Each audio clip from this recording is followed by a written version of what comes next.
తెలంగాణ జాతిపిత కొండా లక్ష్మణ్ బాపూజీ జీవిత చరిత్రను పాఠ్యాంశంగా చేర్చాలని పట్టభద్రుల ఎమ్మెల్సీ తాడిపత్రి జీవన్ రెడ్డి అన్నారు. రాయకల్ మండలం ఇటిక్యాలలో కొండా లక్ష్మణ్ బాపూజీ విగ్రహ ఆవిష్కరణ కార్యక్రమంలో ఆయన పాల్గొన్నారు. పద్మశాలి సేవా సంఘ నాయకులతో కలిసి ఆయన విగ్రహాన్ని ఆవిష్కరించారు. విగ్రహానికి పూలమాలలు వేసి ఘనంగా నివాళులర్పించారు. తెలంగాణ జాతి గర్వపడే నాయకుడు కొండా లక్ష్మణ్ బాపూజీ అని, హైదరాబాద్ రాష్ట్ర విముక్తి కోసం పోరాటం చేస్తున్న సమర యోధుడని, తెలంగాణ రాష్ట్ర సాధనతోనే తెలంగాణ హక్కుల సాధన సాధ్యమైందని, తెలంగాణ ఉద్యమ కాలం నుండి పోరాటం చేశారని ఆయన గుర్తు చేశారు. రాజకీయాలకు అతీతంగా తెలంగాణ ఉద్యమ ఆకాంక్షల అమలు కోసం పోరాటం చేయాల్సిన అవసరం ఎంతైనా ఉందని అన్నారు. తెలంగాణ ఉద్యమ ఆకాంక్షలు నెరవేర్చినప్పుడే కొండా లక్ష్మణ్ బాపూజీకి నిజమైన నివాళులని.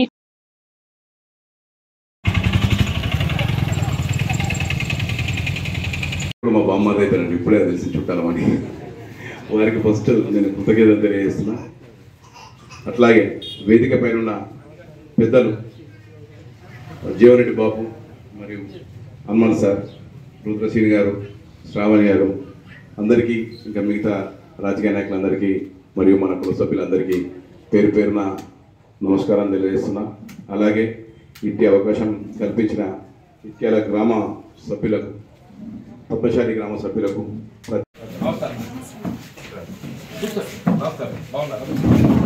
అందరు కూర్చోవలసిందిగా కూర్చున్నా.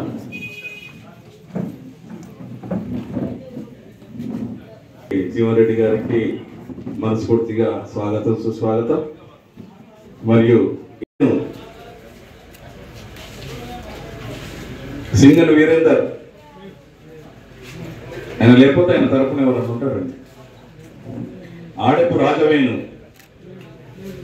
కట్కం సందీప్, సామాల మహేష్,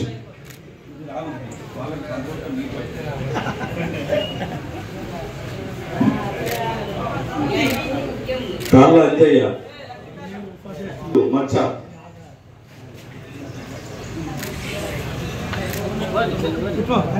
మచ్చ రాజగంగారాం, తాళ్ళ అంజయ్య,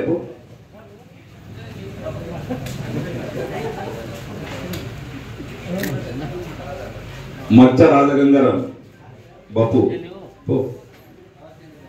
సాంబార్ శ్రీనివాస్, జక్కర్ పండరి, సాంబార్ శ్రీధర్, బైరి వెంకటి, జాప భూమయ్య, తాళ్ళ సాయి కుమార్, జాప భూమయ్య. యావత్ తెలంగాణ జాతి గర్వపడేటువంటి నాయకుడు ఎవరైనా ఉన్నారు అని చెప్పారంటే అది కొండా లక్ష్మణ్ బాపూజీ గారని చెప్పాలి. తప్పదు. వాస్తవంగా స్వాతంత్రోద్యమం నుండి మొదలెట్టుకుని హైదరాబాద్ రాష్ట్ర విముక్తి కొరకు ఆనాడు నైజాం ప్రభుత్వానికి వ్యతిరేకంగా రజాకర్లతోని సాయుధ పోరాటంలో పాల్గొన్నటువంటి ఒక నాయకుడు కొండా లక్ష్మణ్ బాపూజీ గారు అంటే మనకు తప్పదంటున్నాయి. ఏ హైదరాబాద్ రాష్ట్ర విముక్తి కొరకు వారు పోరాటం చేయడం జరిగిందో అది సంపూర్ణంగా తెలంగాణ ప్రాంతానికి హక్కులు కల్పింపబడాలి అంటే తెలంగాణ ప్రత్యేక రాష్ట్రంగా రూపుదిద్దుకున్నప్పుడు మాత్రమే సాధ్యమవుతుందని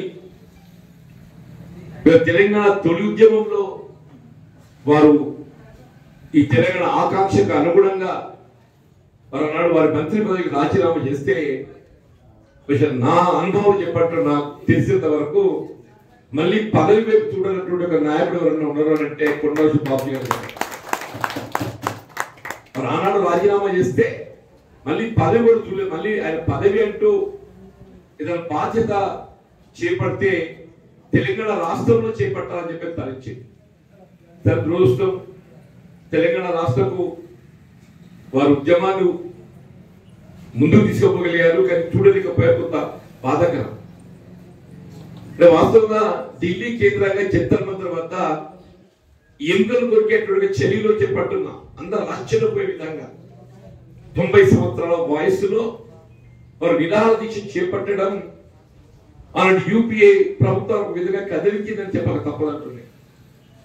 మనం ఉద్యమ నాయకులుగా మనం ఎవరో భావించిన కానీ వాస్తవంగా ఏ విధమైనటువంటి ఒక స్వభావాపేక్ష లేకుండా, ఏ విధంగా రాజకీయ స్వార్థం లేకుండా తెలంగాణ రాష్ట్ర సాధన లక్ష్యంగా ఉద్యమించినటువంటి నాయకుడు మరి కొండా లక్ష్మణ్ బాపూజీ గారు మాత్రమే చెప్పాల్సి వస్తుంది అని చెప్పారు. మరి జాతీయ స్థాయిలో మహాత్మా గాంధీ తదుపరి ఒక ఉద్యమ నాయకుడిగా బాపూజీగా పిలువబడేటువంటి గొప్ప నాయకుడు కూడా మన కొండా లక్ష్మణ్ బాపూజీ గారే చెప్పారు. మహాత్మా గాంధీ తదుపరి చెప్పారు. మీరు అటువంటి ఒక మహాను భావుని విగ్రహాన్ని ఏర్పాటు చేసుకోవడం అంటే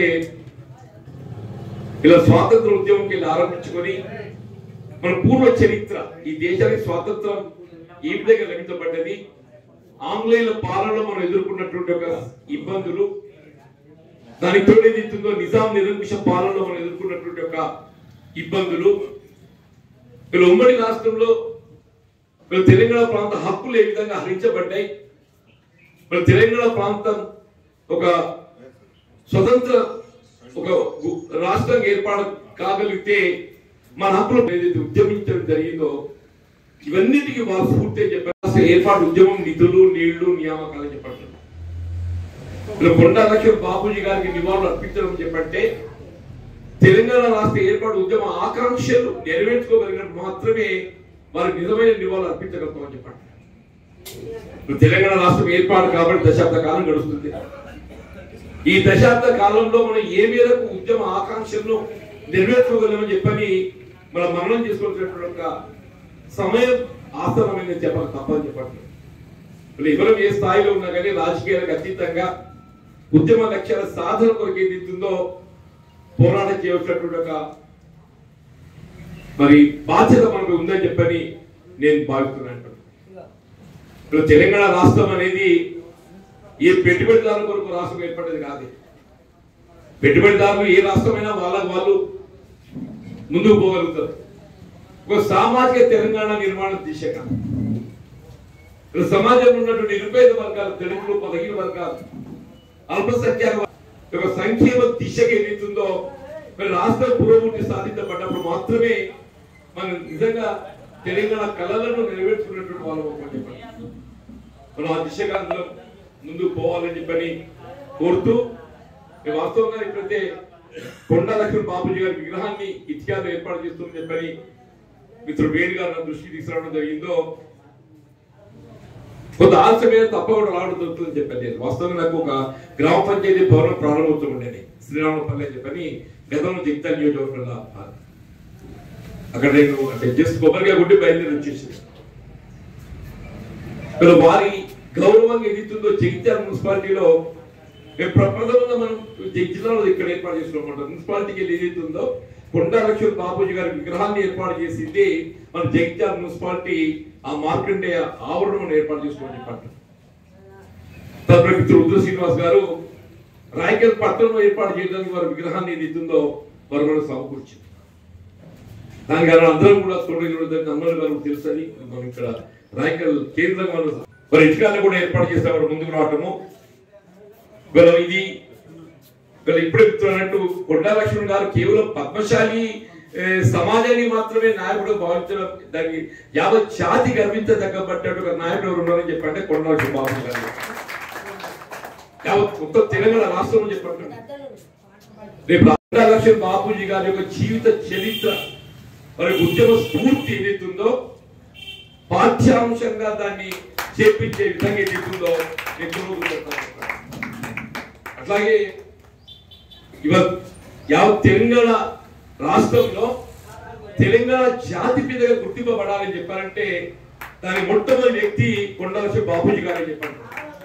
తప్పకుండా ప్రభుత్వం సూచన చేస్తా తెలంగాణ జాతి పితగా ఏదైతుందో మరి గౌరవించుకునే విధంగా మరి ప్రభుత్వం నిర్ణయం తీసుకోవాలని చెప్పని నేను గౌరవ ముఖ్యమంత్రి గారికి ప్రభుత్వ దృష్టి కూడా తీసుకెళ్తానని చెప్పంటున్నా. ఈ సందర్భంగా నాకు మీతో కలిసి ఈ కొద్ది సమయం గడిపే అవకాశం కల్పించినటువంటి కార్యక్రమ నిర్వాహకులకు హృదయపూర్వకంగా నమస్కారం చెప్తూ